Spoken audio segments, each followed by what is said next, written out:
Mude a sua vida de acordo às suas palavras. Virou clichê na boca do povo o seguinte ditado que diz que palavras têm poder. De fato, palavras têm poder. Agora, a grande questão que nós temos que entender sobre o poder da palavra é que a palavra ela tem poder na boca de quem os tem. Entende? Então não é necessariamente a minha palavra não tem poder necessariamente na vida de outras pessoas, mas a minha palavra tem poder sobre a minha vida e sobre as circunstâncias. Então, se por exemplo, eu amaldiçoo alguma pessoa, ou espraguejo alguma pessoa, ou lanço alguma forma de maldição na vida de uma pessoa, essa palavra necessariamente não tem poder sobre a vida da outra pessoa, certo? A menos que essas pessoas estejam debaixo da nossa cobertura. Como se, por exemplo, se você for um pai de família, se você for um patrão, um pastor, um líder espiritual, um líder de nação ou coisa do tipo, aí sim a sua palavra tem um certo efeito sobre a vida daqueles que estão debaixo de você. No entanto, a palavra ela tem poder necessariamente sobre as circunstâncias e sobre a sua própria vida. E é por isso que você tem que ter controle sobre as suas palavras. E em relação ao poder das palavras, que tem um poder de mudar a nossa vida, ou tem um poder de destruir a nossa vida, existe pelo menos 3 níveis do poder da palavra. O primeiro nível, e o nível número 1, que você deve entender sobre o poder da palavra, é que existe poder sobre a palavra pensada. Uma vez que nós pensamos em uma determinada palavra, logo aquela palavra tem poder sobre nós. Tanto é que existe uma máxima que diz assim: vigie os seus pensamentos, porque eles se tornarão palavras. Vigie suas palavras, porque eles se tornarão em atos. Vigie os seus atos, porque eles se tornarão em hábitos. Vigie os seus hábitos, porque ele determinará o seu destino. Então, o seu destino, ele está entrelaçado, ele está amalgamado justamente com as suas palavras. Então, a palavra sim, ela tem poder. Por que ela tem poder? Principalmente para você. Porque a pessoa que está mais próximo da sua boca é você mesmo. Existe pelo menos o quê? Uma chave. Basicamente uma chave ou um palmo sobre a sua boca em relação ao seu ouvido. Então, tome cuidado com aquilo que você fala. Seja a palavra pensada, seja a palavra falada ou seja a palavra escrita. Porque existem esses 3 níveis. Então, tem um ditado também que diz assim, ó, a mente é um lugar em si mesmo. E nela você pode fazer de sua vida um verdadeiro inferno ou dela você pode fazer de sua vida um verdadeiro céu. A escolha é sua. A escolha é você determinar aquilo que você pensa. A escolha é sua em determinar, em simplesmente parar e pensar naquilo que você está pensando. E ter controle em relação a isso. Porque existem muitas pessoas que dizem: ah, André, mas eu não tenho controle dos meus pensamentos. Mas você tem que exercitar isso. Igual, por exemplo, nós não temos controle em relação se um pássaro vem e pousa sobre a nossa cabeça. Nós não temos controle em relação a isso. Mas a grande questão é, se esses pássaros que pousam na nossa cabeça, nós deixamos eles fazerem ninho na nossa cabeça. Entende? Então, há uma diferença crucial em relação a isso. O pensamento vem sobre a nossa cabeça. A grande questão é se nós alimentamos esse pensamento que vem sobre a nossa cabeça. Uma vez que nós alimentamos esse pensamento começa a simplesmente a tomar força, começa a definir padrões, começa a definir comportamentos, pastor Gildo, em relação à nossa vida. Então, o nosso pensamento tem um poder crucial em relação a nós mesmos.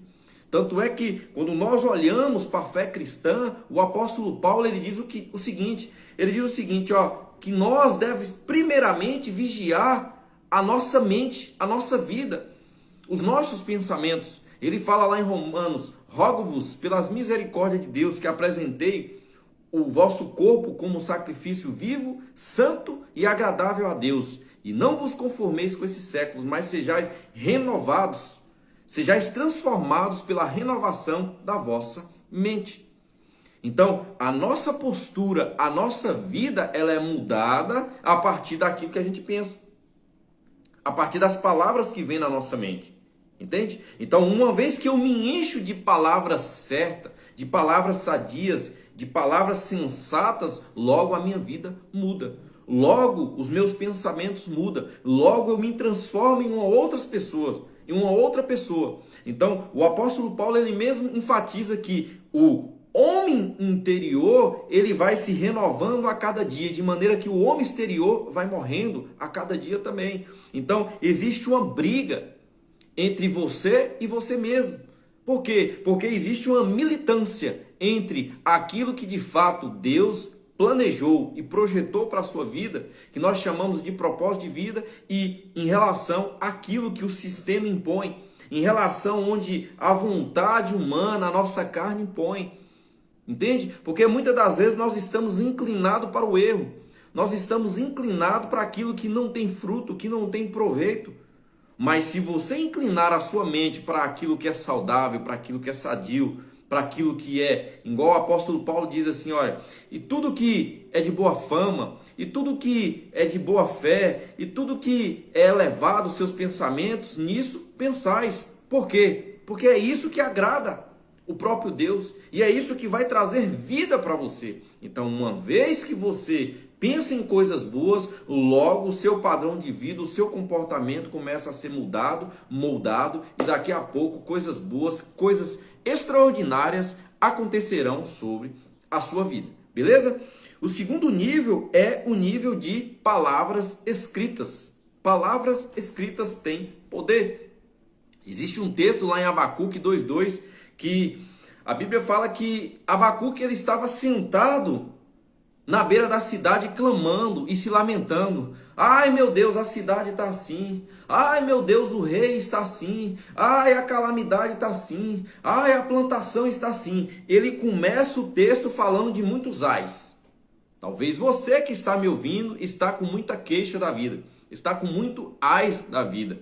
Infelizmente a vida também tem uma parcela de problemas. Entende, meu querido? Nós temos muitos problemas nas nossas vidas. Mas a grande questão é se nós vamos sentar e começar a clamar, ou dar força, ou dar focos aos ais da vida, ou simplesmente nós vamos escrever aquilo no qual Deus projetou e promoveu na nossa vida. Eu pergunto para você, qual é a visão que Deus colocou no seu coração? Qual a projeção, o sonho, o propósito de vida, o projeto que Deus colocou no seu coração? Então, é isso que você deve ler. É isso que você deve dizer. Tanto é que lá em Abacuque ele começou clamando, queixando do que estava ruim, do que estava ruim, sabe? Mas Deus falou para ele, olha Abacuque, eu quero que você tenha uma ótica diferente daquilo que você está vendo. Eu quero que você tenha uma ótica baseada na minha visão. Então Deus deu uma visão para mim e para você. Você tem uma visão, pastor Gil. Vocês aí que estão assistindo esse vídeo, vocês têm uma visão. Vocês têm um propósito de vida. Vocês têm um sonho que Deus colocou no seu coração. Mas a grande questão é que Deus está falando, olha, pega uma caneta e escreve a visão. Escreve o seu propósito de vida. Com letras tão legíveis ao ponto de quem passar correndo possa ler.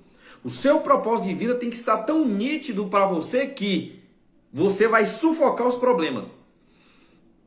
Certo? Existem muitas pessoas que estão sendo sufocadas pelos problemas. Ao passo em que existem muitas pessoas que estão sufocando os problemas com sonhos, objetivos, propósito de vida, esperança e fé no coração que Deus colocou para elas. Mas para isso é preciso você entender que você constrói a sua narrativa. Você constrói a sua vida a partir daquilo que você escreve. A partir daquilo que você escreve. A sabedoria milenar, que nós chamamos de Bíblia, o conjunto de livros, ele está aí há séculos. Há mais de 2000 anos. E está escrito, olha, escreve a visão. Com letras tão legíveis que qualquer um que olhar para você vai falar, cara, aquele cara tem um propósito definido. Aquele cara tem tanto problema na vida dele, eu tenho tanto problema na minha vida que... Mas o meu sonho de vida, o meu propósito de vida, o Deus que eu tenho é tão maior do que os meus problemas que simplesmente eu sufoco os meus problemas.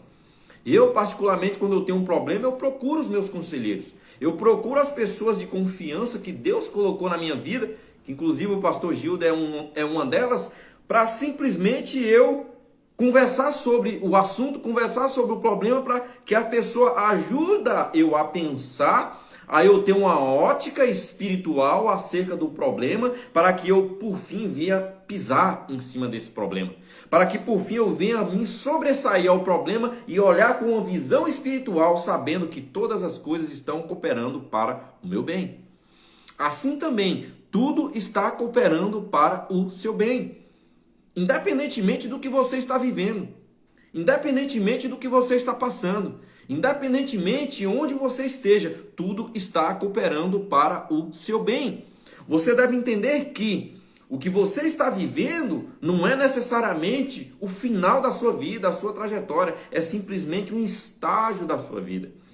Ou Deus está te testando nesse estágio da sua vida para você ser promovido para algo maior, sabe? Ou Deus está te ensinando algum princípio em relação a isso. Mas saiba que você não está sozinho. E saiba que você está construindo uma narrativa de sucesso. Porque o fracasso não é uma pessoa, o fracasso é um evento. O fracasso não é você. O fracasso é apenas um evento. E esse evento que está acontecendo na sua vida, eu digo com toda convicção, vai passar. Vai passar. O que você está passando agora vai passar. Daqui a pouco isso vai ser apenas uma coleção de história para você contar um testemunho ou para simplesmente você ficar contando um testemunho, um testemunho, ficar lamuriando em coisas que não deu certo na sua vida. Se eu fosse contar para vocês aqui aquilo que não deu certo na minha vida, vocês talvez iriam chorar, iriam ficar com pena de mim, ou André, coitado, aquela coisa toda, sabe? Mas eu prefiro dizer para você que eu posso, eu consigo, e eu tenho um Deus que é superior, que está me capacitando a cada dia para mim chegar nos meus alvos, nos meus objetivos, certo? E você pode construir uma narrativa também na sua vida, beleza? E aí nós temos as palavras faladas. Nós temos as palavras faladas. Há poder nas palavras faladas, sabe? Eu, particularmente, todos os dias eu leio o livro de Provérbios. Particularmente, todos os dias eu leio o livro de Provérbios. E existe mais de 100 citações sobre palavras faladas. Que a palavra tem poder. Que a palavra muda a realidade. Que a palavra muda a circunstância. Que a palavra muda o cenário. E se você for analisar, por exemplo, a vida de Abraão, foi isso, basicamente. Deus teve que mudar o nome de Abraão, de Abrão para Abraão, para uma vez que Sara falasse o nome Abraão, ela começasse a falar aquilo que ela não estava vendo. E chamar à existência aquilo que ela gostaria de ver. Então a palavra sim tem poder. Você tem que entender que palavras faladas são sementes plantadas. Palavras repetidas são sementes regadas. E mais cedo ou mais tarde você vai colher aquilo que você está falando. Então simplesmente eu prefiro olhar para a circunstância e declarar: Deus é maior sobre essas circunstâncias. E eu declaro no nome de Jesus que essas circunstâncias já mudou. Não só vai mudar, como já mudou. Eu chamo à existência aquilo que não existe. Eu chamo a existência e atribuo fé a Deus. E quando eu atribuo fé a Deus, logo Deus coloca anjos para trabalhar de acordo com aquilo que eu estou falando. Você deve entender, meu querido, minha querida, que Deus ele não age simplesmente pelo fato de você ter um problema na sua vida. O problema é bom. Muitas das vezes sim, sabe? Eu vou enfatizar de novo isso aqui que eu falei. O problema na nossa vida, segundo a palavra de Deus, é bom. Eu e você, nós não gostamos. Mas segundo a palavra de Deus, ele é bom. Sabe por quê? Porque o problema vai fazer com que nós nos acheguemos mais próximo de Deus. E vai fazer com que nós nos dependemos mais dele mediante a oração. E uma vez que eu e você, que nós chegamos a Deus mediante a oração, vai produzir o quê? Perseverança. Vai produzir o quê? Fé. Vai produzir o quê? Palavras proféticas. E aí daqui a pouco você vai ver portas se abrindo, milagres acontecendo e você se tornando um campeão, um vencedor. Entende? Então a palavra falada, ela tem poder. Ela tem poder extraordinário. Sabe? Ela tem um poder assim que muda as coisas, que muda os ambientes. Então a Bíblia fala que do fruto da boca comerá o homem. E quem bem utilizar dele comerá. A palavra ela tem poder de vida e da morte. Aí eu pergunto para você, o que você tem falado sobre a sua circunstância? O que você tem falado sobre o seu casamento? O que você tem falado sobre as suas finanças? O que você tem falado sobre esse pecado que tão tenazmente rodeia sobre você? O que você tem falado das coisas que estão acontecendo ao seu redor? Então, uma vez que eu falo, as coisas começam a mudar. E aí tem uma história bem interessante que Ezequiel estava vivendo uma calamidade. Estava vivendo um problema assim terrível. Onde é que ele olhava, ele via morte. Onde é que ele olhava, ele via seca. Onde é que ele olhava, ele via simplesmente podridão. E aí Deus conversa com ele e pergunta para ele, o que é que você vê, ô Ezequiel? E eu pergunto para você, o que é que você vê na sua vida? O que é que você vê em seu derredor? Aí Ezequiel diz, eu vejo ossos, eu vejo morte, eu vejo caos, eu vejo problemas, eu vejo crises. E é talvez isso que você está vendo. E eu, nos meus olhos naturais, eu vejo isso. Eu vejo guerras, eu vejo caos, eu vejo problemas, eu vejo dificuldades. Nos meus olhos naturais. E muitas das vezes as circunstâncias naturais tentam me abater, tentam me deixar para baixo, tentam me deixar sucumbido. Mas uma vez que eu olho segundo a ótica de Deus, segundo aquilo que está escrito, segundo a sabedoria milenar, logo eu vejo que tudo isso é apenas umas circunstâncias para que o milagre de Deus seja feito na minha vida através da fé, mediante a minha palavra. Entende? Mediante a minha palavra, mediante a nossa palavra. E aí simplesmente Deus olha para Ezequiel e fala bem assim, Ezequiel, ordena a esses ossos aí que hajam vida. Ordena a esses ossos aí que hajam tendões, que hajam carne, que hajam vida. E foi simplesmente isso que Ezequiel fez. E aí quando nós olhamos para o Novo Testamento, o apóstolo Paulo, ele ratifica essa situação, essa circunstância. Simplesmente ele ratifica. Como ele ratifica? Ele chega e fala assim, olha, lá em 2 Coríntios, capítulo 2, 2 Coríntios, capítulo 4, versículo 13. Ele diz o seguinte, que a nossa palavra, ela tem que chamar à existência aquilo que não existe. Ele diz, eu criei, por isso falei. Nós cremos, nós também falamos. Então, você tem que crer que a palavra de Deus, a palavra que está dentro de ti, a palavra que sai da sua boca, ela tem poder para mudar a circunstância. Mas você tem que crer que essa palavra não é necessariamente um poder seu, mas um poder que opera através de você. E uma vez que você profere essa palavra em nome de Cristo Jesus, essa palavra começa a mudar a circunstância. Entende? Ele diz, eu criei, por isso falei. Nós cremos, nós também falamos. Aí eu pergunto para você, você está crendo na circunstância? Você está crendo no sistema global? Você está crendo naquilo que de fato você está vendo? Ou você quer chamar à existência aquilo que você está querendo? Então, o meu desafio para você é você simplesmente chamar à existência aquilo que você quer ver e não o que você está vendo. Fala o que você quer ver e não aquilo que você está vendo. O nosso desafio é esse, porque Deus ele não simplesmente compromete com o sofrimento alheio. Existem muitas pessoas sofrendo e pergunta, cadê Deus? Onde é que Deus está no meio dessas guerras? Onde é que Deus está em meio a esses problemas? E Deus está falando, olha, perto está o Senhor de todo aquele que clama.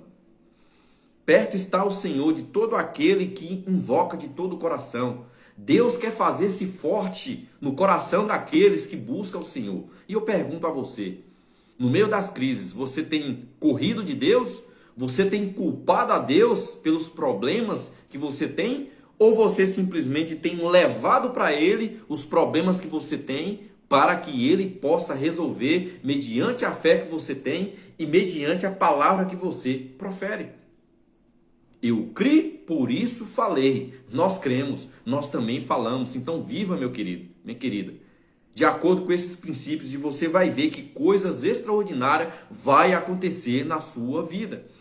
Pelo menos 10 anos atrás eu tinha falado o seguinte para minha esposa. Eu falei assim para ela, olha, nós vamos crescer, nós vamos ter uma família estruturada, certo? Nós vamos ter carro, nós vamos ter a nossa moto, nós vamos ter uma vida muito diferenciada da qual nós temos, certo? Foi logo quando nós estávamos em Goiânia, morando de aluguel num lugarzinho, num espaço pequenininho, bem pequeno. E esse espaço pequeno, onde nós estávamos ali morando, simplesmente nós morávamos de aluguel.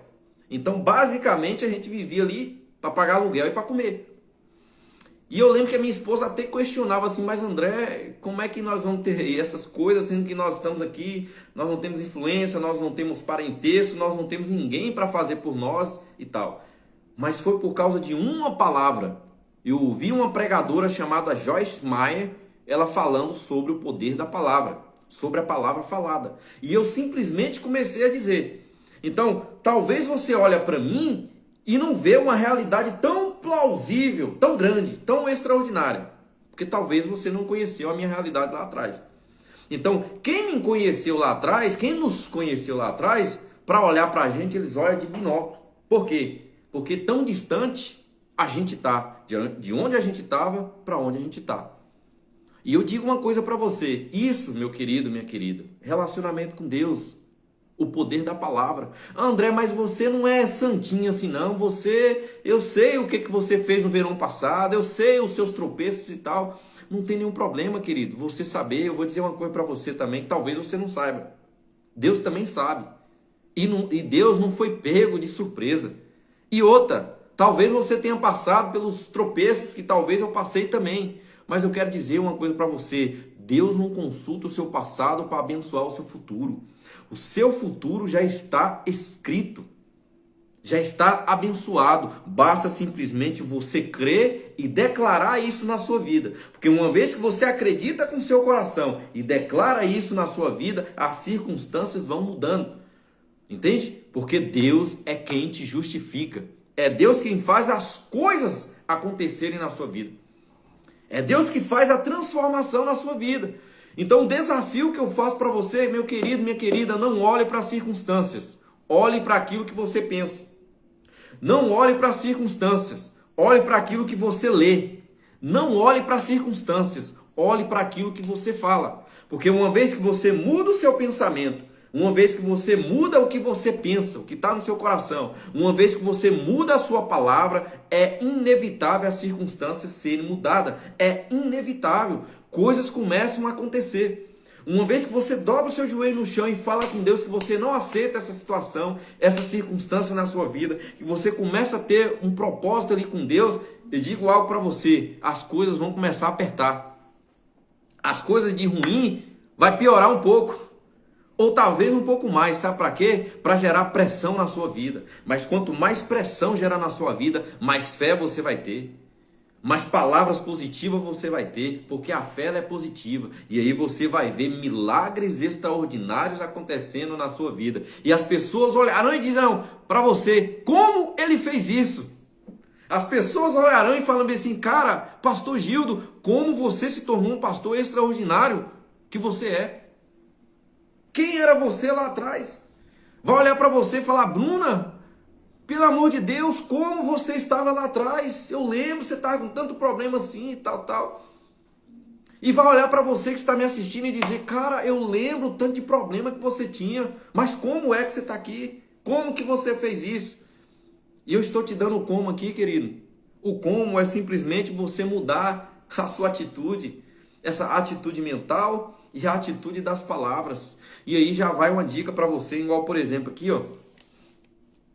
Aqui embaixo, aqui, por exemplo, eu estou aqui, ó, com livro. Estou aqui, ó, com livro.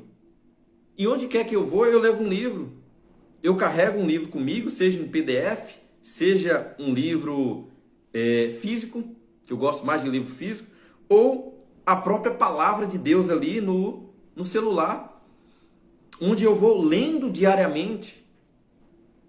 Porque eu não conheço uma pessoa que de fato quer ter sucesso na vida, porque independentemente de qual seja a sua filosofia de sucesso, que não lê. que não para ler. Nesse livro aqui que eu estou lendo sobre empreendedorismo, por exemplo, aqui está contando a história de Donald Trump, o ex-presidente dos Estados Unidos, que possivelmente vai ser o próximo presidente agora, certo? E a história também de Bill Gates. Aqui fala que, por exemplo, esses dois homens, eles passam a maioria do tempo deles, sabe fazendo o quê? Lendo. Vou repetir. Donald Trump, Bill Gates, que são um dos homens extraordinários no mundo corporativo, certo? Extraordinário no que se diz respeito a business, empreendedorismo. Ele passa a maioria do tempo dele lendo. Lendo. Ele não joga o tempo dele fora. Porque quando ele lê, ele expande a visão dele de mundo. Ele começa a ter consciência, ele começa a ter discernimento. Ele começa a ter percepção das coisas. E para vocês aí que também são cristãos, eu vou dizer algo para vocês aqui, que é tópico de um trecho de um livro que eu estou escrevendo. E está na Bíblia, inclusive. O apóstolo Paulo, na velhice dele, ele fala bem assim, olha, o inverno está chegando, mas manda para mim a capa. Manda para mim os pergaminhos. E manda para mim os livros. Ou seja, o próprio apóstolo Paulo, que era poliglota, que foi a pessoa que foi responsável por pelo menos 75% da sabedoria milenar do Novo Testamento, a chave da revelação, do tesouro que estava escondido, que é Cristo. O apóstolo Paulo ele diz o seguinte, olha, Timóteo, aplique-te à leitura. Aplica-te à leitura. Eu, particularmente, sempre quando eu recebo, pelo menos uma parte ali, eu tiro para me comprar 1 ou 2 livros. Entende? Para quê? Para mim expandir o meu mundo, o meu leque de conhecimento em todos os aspectos. Então, existem muitas pessoas que às vezes ficam bitoladas. Elas ficam bitoladas. E o apóstolo Pedro ele diz o seguinte, olha, para você crescer na sabedoria, para você crescer nas escrituras, para você crescer no saber, para você crescer na ciência, para você crescer na fé, para você crescer nos relacionamentos, cara, você não pode ficar bitolado. Entende? E eu particularmente, todos os dias, eu tiro todos os dias a partir de 6h30 da manhã para ouvir a palavra. Porque a fé ela vem pelo ouvir. E o ouvir a palavra de Cristo. Eu pergunto para você, quem você tem ouvido? Qual é a pessoa que você tem ouvido? A pessoa que você tem dado ouvido vai determinar o curso da sua vida. A pessoa que você está dando o ouvido vai determinar o curso da sua vida. Então você tem que selecionar quem você ouve, sabe? Ou quem você se aconselha, ou quem você abre o seu coração. Eu sou seletivo em relação a isso, eu sou muito reservado em relação a isso. São poucas pessoas que têm acesso à minha vida, o meu íntimo. Por quê? Porque eu sou seletivo, muito seletivo. Eu vou dizer algo para você, existe pelo menos, eu acho que só 3 pessoas que têm acesso à minha intimidade, à minha vida. Entende? Por quê? Porque são pessoas que de fato são pessoas que têm um caráter, uma pessoa que de fato tem a minha confiança, o meu respeito. Entende? São pessoas que de fato têm relacionamento com Deus. São pessoas que de fato mostrou ter amor e apreço para mim também, que quer o melhor para mim. E é por isso que eu dou ouvido a essas pessoas. E uma vez que eu dou ouvido a essas pessoas, que essas pessoas me dão um certo direcionamento, que essas pessoas me mostram algo que eu não estou vendo, eu vejo as circunstâncias de maneira diferente. E logo eu ando de acordo com aquilo ali e eu vejo a minha vida sendo transformada. Por quê? Porque existe poder nas palavras, não só nas palavras que eu falo, mas também nas palavras que eu ouço. E uma dessas pessoas aí, como vocês podem ver, que está participando aí, é o próprio pastor Gildo. Alguém que eu vi crescendo na fé, certo? E que se tornou uma pessoa, no meu ponto de vista, extraordinária, um pastor extraordinário. E assim também eu os recomendo a você e também recomendo a você o que? A você a refletir sobre a sua vida. A você pôr por escrito os seus alvos, os seus objetivos. A você compartilhar os seus problemas com quem te ama. A você pensar palavras positivas. A você escrever, de fato, palavras positivas, aquilo que você quer da sua vida. Sabe? Para que, por fim, você possa experimentar o melhor de Deus. E saiba, o que você está vivendo é apenas um estágio. Não é a sua vida. Você é muito maior. Deus te chamou para um patamar elevado. Entende? O que eu estou vivendo é apenas um estágio. Eu acredito que coisas melhores e maiores estão por vir, porque eu creio um Deus que, ainda que eu ande pelo vale da sombra da morte, mal nenhum temerei, porque Ele está comigo e Ele também está com você. Basta você crer e confessar a palavra de Deus, beleza? Então foi isso, eu faço voto a ti de paz e prosperidade, fica na bênção. Amanhã eu estou por aqui de novo nesse mesmo horário. Um beijo no coração, até a próxima.